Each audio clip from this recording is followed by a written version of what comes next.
Ladies and gentlemen, welcome to the newest edition of AmiSights. I'm Ami, your host, along with my co-host, Lynn Ozer. Today, we're happy to have Michael Lai, a friend and the founder and CEO of Reconcile.com, here to share his story, his journey, his adventure, the ups and downs, the heartache, the pleasure, etc., etc. Michael, welcome to the show. Thanks for being on, my friend. Thanks, Ami. Thanks, Lynn. Great to meet you, Michael. Yeah, nice to Where meet you should too. we begin? Back at the beginning of your entrepreneurial journey. Tell us the first time you got that entrepreneurial bug. Yeah, I was actually in college, and at the time, the iPhone wasn't out yet. The only smartphone out was the Palm Pilot. Oh, And remember the Palm Pilot? yeah, so a high school buddy of mine and I started building applications that could be used on the Palm Pilot, and we did that for 2 years while we were in college. It was kind of a side gig for us, a side entrepreneurial journey for us, as we were in college. So that was like kind of our first foray into the entrepreneurship journey. And then tell us what happened next. Why did you stop that business, and did you go further with it? What did you do next? Yeah, we were really young and at the time, and I was 18 and 19 years old, so it was really, really, you were really, young. yeah, really, really young. We were doing that, and and of course our parents were pressuring us to make sure we finished college and do well. So we focused on that, and I had studied business and accounting, and after college, I spent a career focusing on kind of inside companies as a bookkeeper, then a controller, then a CFO. And that eventually led me, to 2016 when I decided to launch Reconciled, which is the main venture that I'm running today.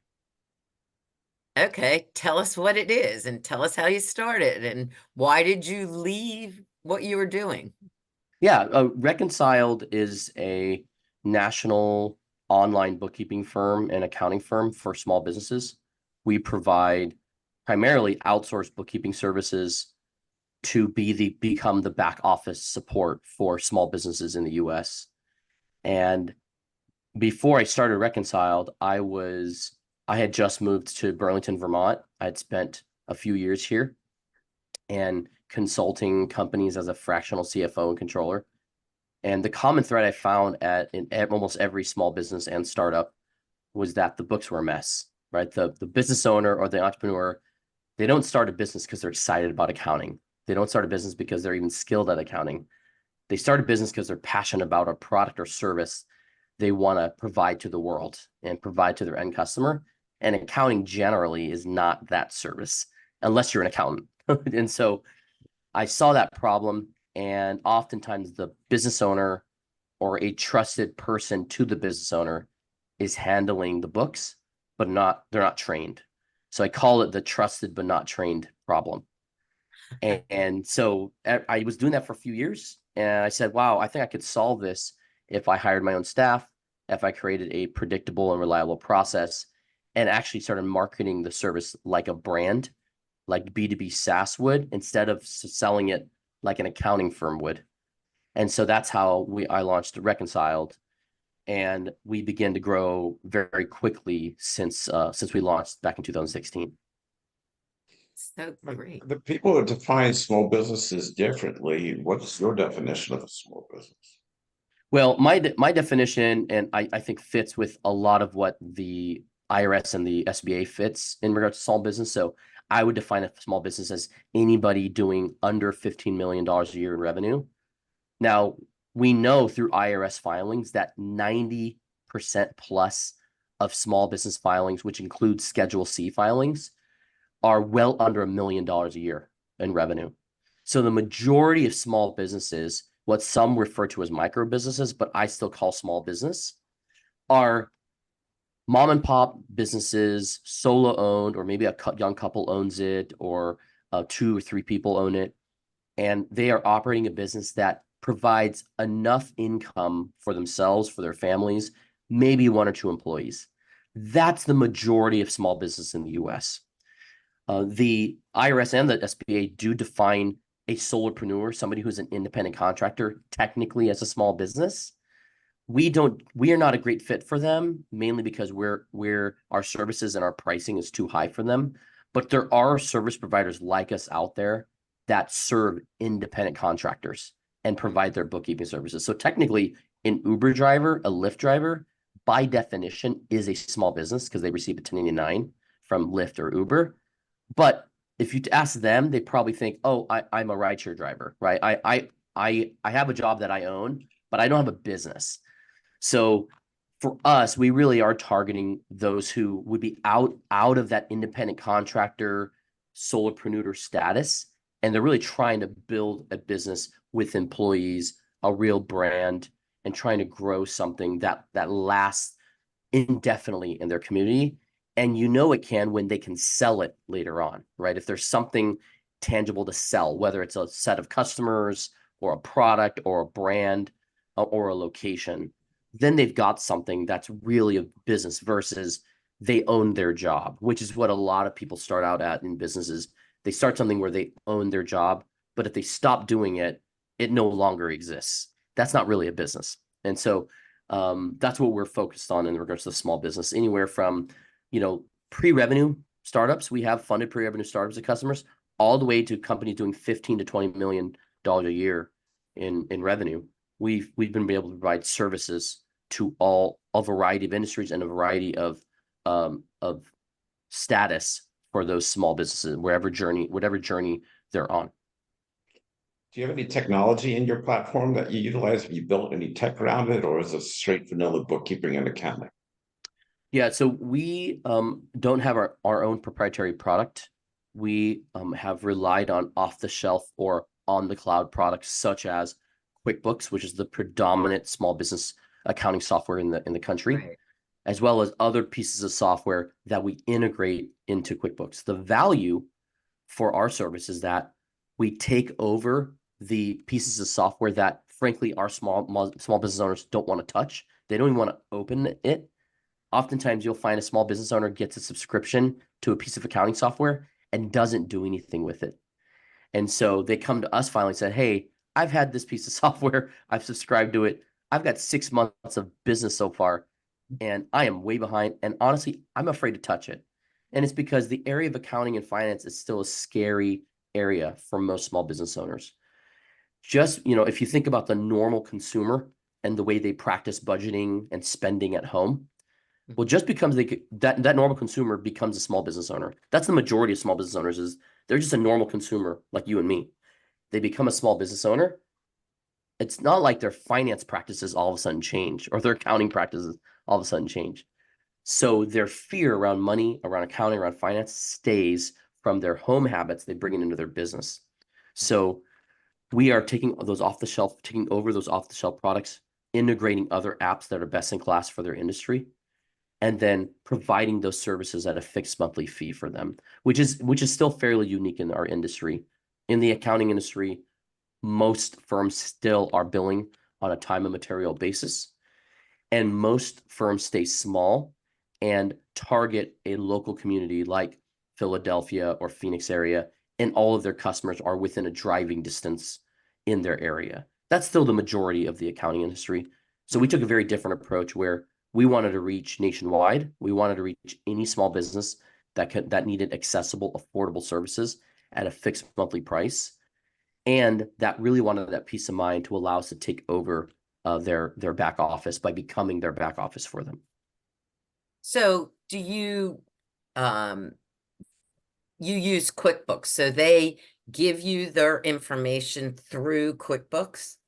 So Yeah, they so we or do have they special send access. you Yeah. data in a different manner and you input it in QuickBooks?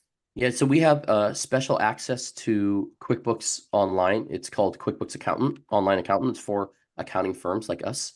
It allows us to access our clients' QuickBooks subscriptions and files and data in the back end, and we have special tools that Intuit provides us to be able to do our work in a much more batch manner and efficient manner.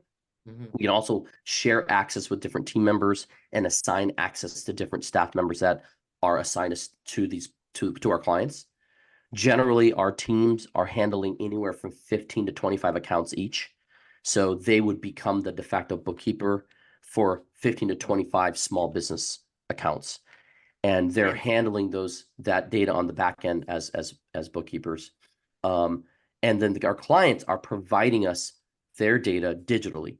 So if they get a physical invoice in the mail, if they get something via email, we have centralized ways through apps so that they can get us that information digitally, and we can begin using that as source documentation for bookkeeping categorization. Because I was going to say that some of them, I mean, that's where it breaks down. They don't even know how to enter the information from their raw data. That's what I was curious, because you're not there to go, through their stacks of invoices and so forth. So they don't need to. They don't need to enter anything. All they do is take a snap of a simple picture on their phone or scan it scanner, and it goes straight into the apps we've set up for them. So a part of our onboarding process is training small business owners on what to do with the physical and digital information that's bombarded to them, right? As you start a small business, you're getting tons of documents all of a sudden. You're getting bills, receipts, you're getting purchase orders, you're getting proposals, you're sending invoices to your customers, you're trying to get paid. One of the things we often see is our customers just forget to invoice their customers, right? So our customers do the service, and the last thing that's the most exciting part of their business is, I sold something, I provided a service, my customers are happy. And then we go, okay, did you send them an invoice? Did you charge them for that? And they go, oh, yeah, that's what I forgot to do. And we often have customers come to us. They've got months, if not years, of invoicing they've forgotten to do. And now it's a matter of collecting, and saying, hey, for you to stay in business, you actually have to charge your customers for your service. And you'd be surprised at how many small business owners that literally goes in one ear out the other. They just forget because they're so excited about their customer receiving their product or service and the value they're providing, except that value is not being exchanged for money. So that's something that we really are helping create discipline around with our customers, so that their own cash flow situation doesn't get upside down for their business. Okay. Tell us, Michael, about some of the ups and downs along the way as you've built this business. Yeah. So in the beginning, I was first at the beginning, I never thought I'd myself to be a natural marketer or salesperson. I had grown up being accounting educated, doing accounting work, being told as an accountant. So I had to go out there and figure out how to sell and be a marketer. And as a founder, that's what we all are in the beginning. And so I didn't realize how much I would enjoy it and how much that's the skill set I really shine in. And compared to doing accounting and finance work, I was a good accountant. I wouldn't say I was the best accountant. There are people out there that they love accounting, they live and breathe it, and that's their identity. For me, I began to quickly learn that my identity was as a marketer, as an entrepreneur, as somebody who wanted to create something out of nothing. So I had to learn how to do marketing and sales. So that was a learning journey. And I went online and kind of learned from the best, and also learned what B2B SaaS companies were doing. That's really what I wanted to learn from, not what accounting firms were doing, but what B2B SaaS companies were doing. The other piece was we began to grow, but the challenge I learned quickly was the faster you grew, it didn't mean two things. It didn't mean cash was coming in faster. That wasn't a default, right? It was, oh wait, we're growing faster, but we actually have to figure out how to get cash in faster than we are. Because secondly, we had to hire faster. Because in accounting, we don't have a lot of automation. We have some, but there's still not a lot of automation in our industry. It still requires a human being reviewing, confirming categorization, and especially financial reports before we send them to our clients. So that meant hiring people. And the faster we grew, it meant hiring more people to be trained before the next set of customers would come on board.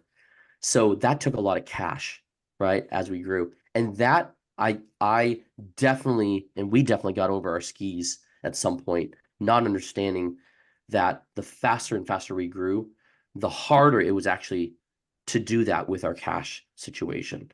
And a lot of small businesses started, not just us, but a lot of my peers And a lot of clients we actually consult have the same problem. Everyone wants growth. The problem is growth costs money. Growth costs a lot of money. And for us, it's human labor money. And the third piece is, okay, let's say we even could get the cash. Where do we find the accountants? The thing that we dealt with was during the pandemic, 300,000 accountants in the industry left. They either retired or quit the whole industry altogether. And there was a big Wall Street Journal article about it. So from top to bottom, entry level accountants all the way up to high level CPAs, they all left. So we had to figure out quickly, how could we find labor, not just across the US, but elsewhere across the world. So we tested 5 countries in nearshore in South America. And also we tested India and the Philippines. And we were able to determine that Argentina was the place we were going to land with our labor. So we actually have now a quarter of our team, almost a third, in Argentina that are what we call doing nearshore accounting work. So they're all client facing. They're treated just like employees, but they are highly skilled, bilingual, CPA trained, and providing services to our customers. And I wouldn't be surprised if we're at 50% or more in labor in Argentina, but in the next 12 months.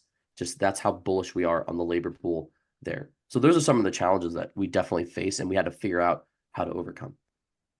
That's fascinating, actually. How about on the market? How about on the marketing side? Yeah. On the marketing side, because of when we started, we were really riding the wave of the growth of the cloud accounting products like QuickBooks Online. The predominant small business product out there at the time was QuickBooks Desktop. So most customers, small businesses, were still using QuickBooks Desktop, even in 2014, 2015, and then when I launched in 2016.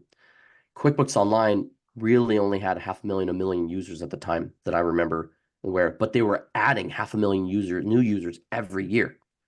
So I said to myself, hey, if we can ride the wave of that new user growth and just capture 100 of those customers each year, we'd be adding $1 million to $1.5 million in annual revenue on our top line.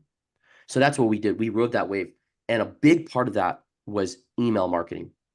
Cold email outreach and cold email marketing was a huge part of our growth. And we partnered with a piece of software called Growbots out of Poland. And we basically went at volume, sending emails introducing ourselves to small business owners across the US. So that was a big part of our marketing and a big edge for us. When's the last time you got a marketing email from an accounting firm? Probably never. It just doesn't happen. Unless you're already their customer, you might get a newsletter from them to buy more services. You might get them latest tax update, but that's not a real marketing sales email. So we were taking B2B SaaS tactics and saying, okay, let's do marketing emails like B2B SaaS.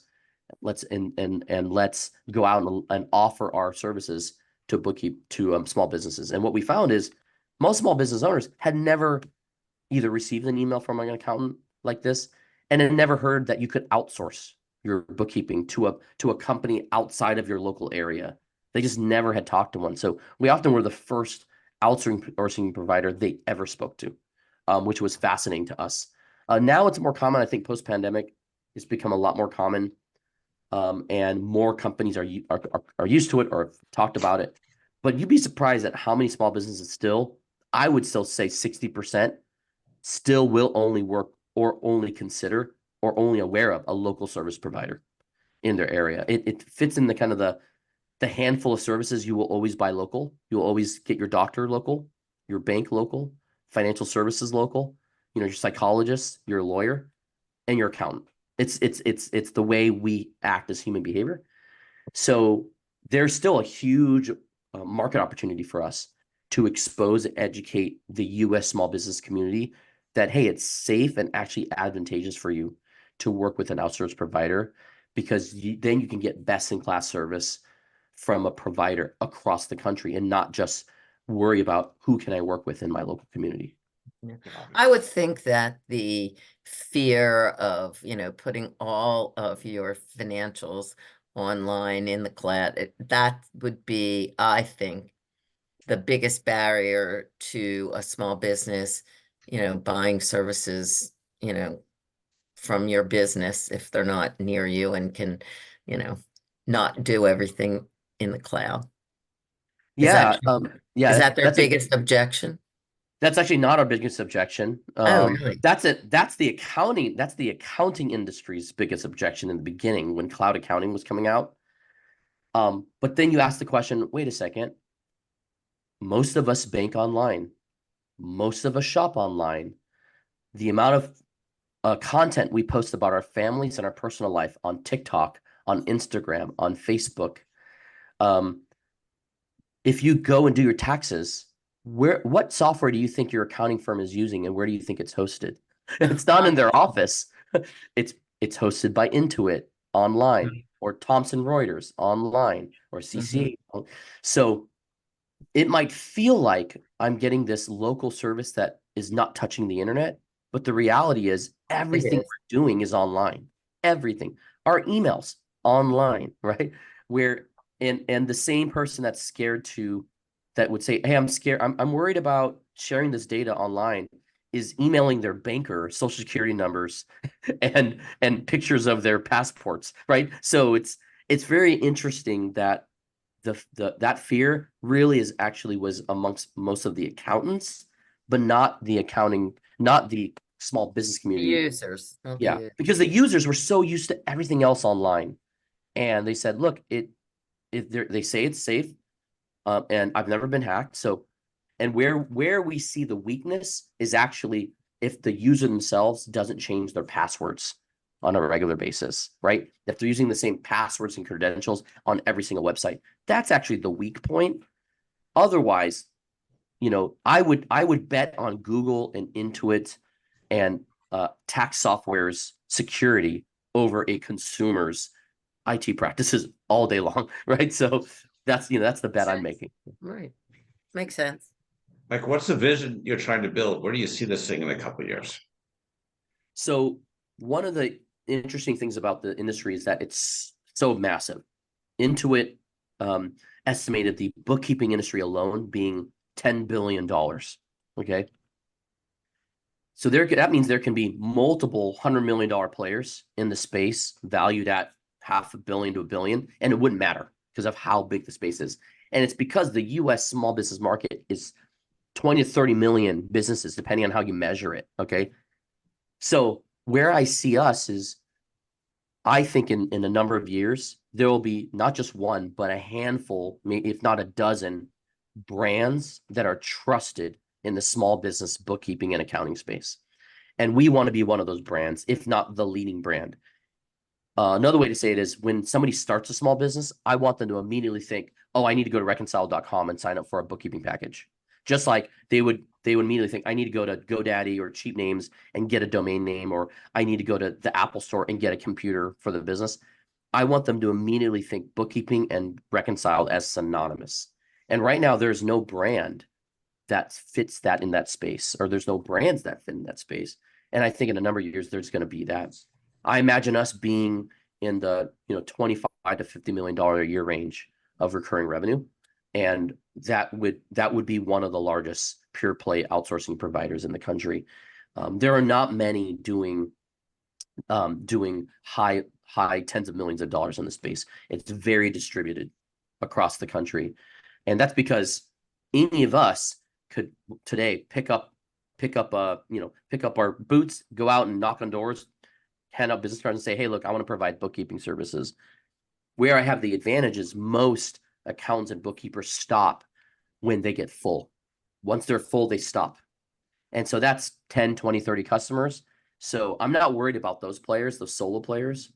My main competition, or I guess friendly competition, is the actual brands that are out there applying real branding practices to their bookkeeping service. You consider QuickBooks bookkeeping a competitor? I actually don't.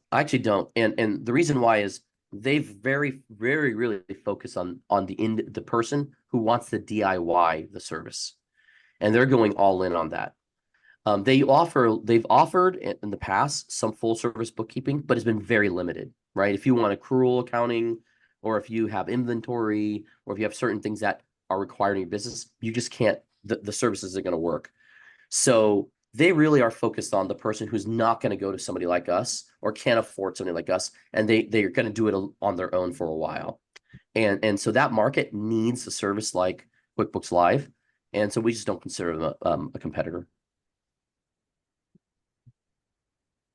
QuickBooks Live is their version of what you're doing. Is that what you're It's their saying? version of when you sign up for QuickBooks, Mm-hmm. the number one thing that Intuit found, QuickBooks found, was that if you don't get partnered with an accountant on your own to handle Right. your QuickBooks, Right. you are higher likely to churn off the product because, again, small business owners aren't accountants. They don't know what they're doing with their finances, or they're scared, intimidated. And so providing a DIY service where they can help train, help set up, and help the small business owner with some transactions, that's their version of a service that's kind of the lower end and a better price point for somebody starting out. It seems to me that when I was in banking, that the accountants were recommending to their clients to use QuickBooks for their bookkeeping.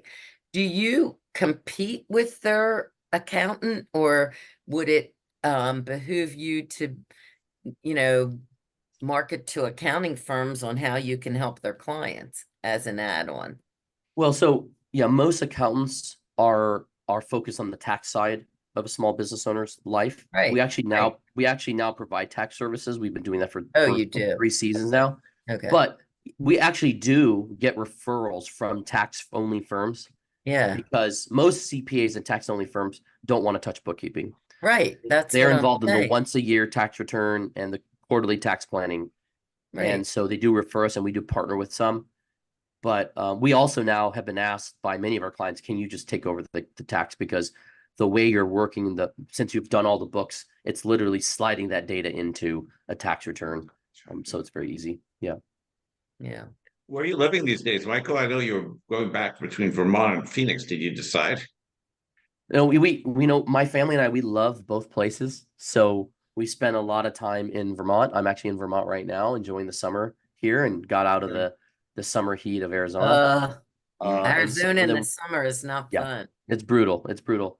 And then, after the summer's over, we'll probably go back at some point to Arizona, enjoy the Arizona sun and the desert and the lifestyle there. So we're fortunate that we can do both. And because we run a company that's completely remote, we have employees across the country that all work from home. We could take advantage of that as a family as well. Any kids? Yeah, we have 3 kids, and they're all having fun, enjoying the summer here. Nice. And they enjoy the life between the 2 places, which is great. Nice. Very cool. Wonderful. What are some of your biggest challenges you're confronting today? Biggest challenges today. One, B2B, B2B services and B2B software, software-like services, or services like software, whatever you want to call it. It's having a massive challenge around growth right now. So email marketing for us and for many of our peers worked for many years. We found post-pandemic, it's been super challenging to get the same results.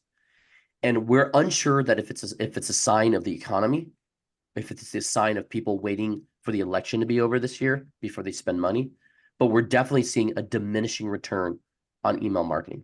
So that's been one.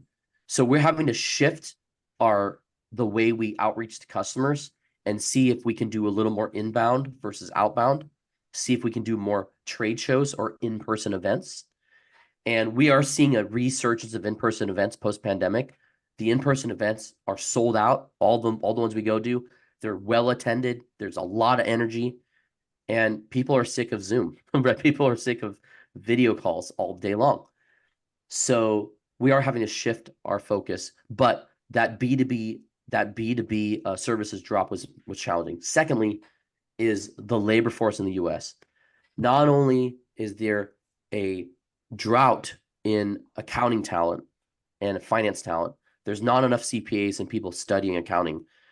Nobody under 25, 30 wants to study accounting and become an accountant. It's just not the sexy job that it was, if it ever was. It's just not that, right? Most are trying to become brand ambassadors, TikTok influencers, YouTube influencers, or whatever, and they want to travel the world, right? So we're having to hedge and by doing labor nearshore and overseas. But also we're having to deal with, I think, still a mental health crisis amongst the U.S. workforce. And it's also impacted the accounting workforce, where I've not seen so many challenges at home or around just being able to have a disciplined work day amongst our workforce ever. So it's caused an increase in turnover. It's caused an increase in taking sick pay and PTO to the max. It's caused an increase in needing mental health days and the use of mental health services, and which I'm all for, by the way. And I've actually had to engage that myself during and after the pandemic. But I've seen something like I've never seen before with the U.S. workforce, where the new ask now is, can I have a 4-day work week with Fridays off? Or can I have 32 hours a week as my full time with benefits? That's the new ask today. And it's very common to be asked by people under 30 is, I want to work 4 days. Can I do it in 32? If you're going to ask me to do 5, I want to do 32. If you do 4, I'll try to do 40. And I don't want to work an hour past 40. That's not going to happen. And no matter what ambition, balance, right? yeah. We're talking about work-life balance, and it's not going to happen. And no matter what city they're in, I'm seeing the common theme is it's rare to meet somebody in New York City that's young that wants to work past 40 hours, or California or wherever. So those are the challenges we're seeing is the B2B services slowing down in purchasing, and then the labor force, a really big challenge in the labor force. Is your expectation that an employee should work more than 40 hours a week? That I'm curious about, not less. That's actually Is not an 40 expectation. hours the right amount for Yeah. your business, or do you want to see a worker work more than that? I think another way to frame it is, I want to see hungry workers be able to provide the results we need and want to grow, right? So Right. regardless if that's 30 hours or 45 hours, there are going to be some weeks that it's 45 hours, right? Especially as you're new and learning and you're trying to understand the cloud accounting tools and get your first clients, you're going to be working a little extra. And I think that's okay. And I think all three of us are from a generation and a time where that was actually pretty normal. You worked hard, you worked hours, and you grew. Now the expectation is, well, I put in my 32, I put in my 35, and I needed the 5 for a break or for mental health, whatever it is, and which is fine, but the work's not getting done. The productivity that was there before the pandemic isn't there after the pandemic. So yeah, if you can get the work done, you've earned, and it only takes you 32 hours to do it. Great, awesome. But usually that takes time to get efficient, to understand, and also be trusted by your clients and your team. And so, but seeing that expectation now from people who are just starting out in their careers, or only with a few years of experience on their belt, is very surprising to me. And I just don't necessarily see the same hunger for wanting to be at a workplace. I do see the hunger of, I want to travel, or I want to do my own thing. I want to do my own entrepreneurial journey. That I see for sure. And as you guys know, we've seen record number of business starts during and post pandemic than we were pre. Pre was about 1 million new businesses a year. Now it's at about 1.5 million new businesses a year. So you're talking about 500,000 new businesses more starting every year than pre-pandemic, and that hasn't stopped.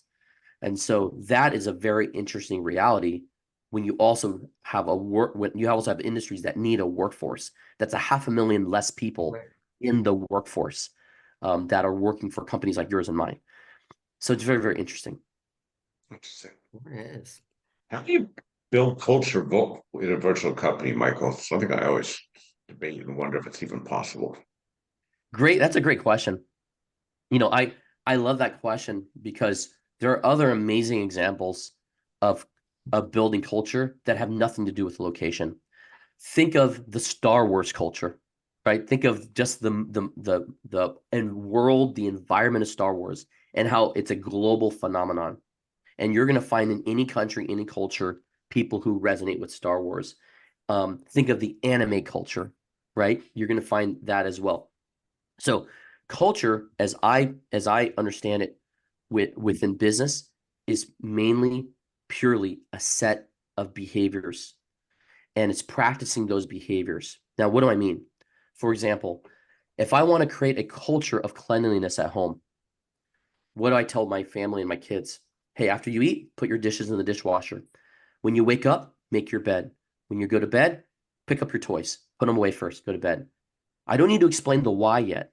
I just need to see them practicing the behavior. Now, all of a sudden, we have a clean home. We have a culture of cleanliness. And the aha moment of, oh, I know why I'm doing this now. We have a clean home. We don't have to worry about a mess. We don't see a mess. People come over and they see a clean home. So the same thing with building a culture that's remote in business. We actually went out and defined the model employee. And I sat down and said, what are the behaviors that a model employee look like? And I wrote down 10 practices of what a model employee at Reconcile looks like, right? They show up on time. They're always learning. They're willing to make mistakes, and they own those mistakes when they make them, and they learn from them. They are absolutely curious, right? So we just went through and said, okay, what does that look like? And that was after a couple of years of watching the employees here and saying, who is the model employee? Just writing down those behaviors. And those behaviors are our team rules. So we say, here are our team rules. We want everyone to be like this. And if this is going to be difficult for you, you're probably not going to be able to live up to the culture and fit into the culture that we have here. And so we kind of listed those out, and we made it really clear. And we send it to all the employees when they, when they sign on, and we talk about it at every staff meeting. So that's been super helpful part of building culture. Awesome. Great. Thank you. How do clients find you? Where do they go on the web to find you? They can go to reconcile.com. They can go to reconcile.com. If they want to find me personally, look up Michael Lee. You'll see a little fire emoji in the beginning of my name just to make me unique. So Michael Lee, or go to reconcile.com, and you'll find us. Awesome. Great. Michael, thank you so much for your time. Really appreciate it. And keep up the good work. Fascinating journey. Great company, great service. Awesome. Thanks, Lynn. Thanks, Ami.